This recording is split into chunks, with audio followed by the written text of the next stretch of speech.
శ్రీకాకుళం ప్రాంతంలో మిషనరీస్తో కలిసి ఆయన సేవ చేశాడు.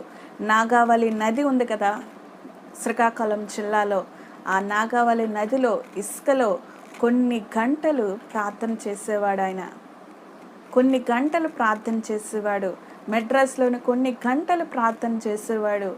ప్రార్థనలోనే మోకాలు అరగగొట్టుకున్నాడు ఆయన.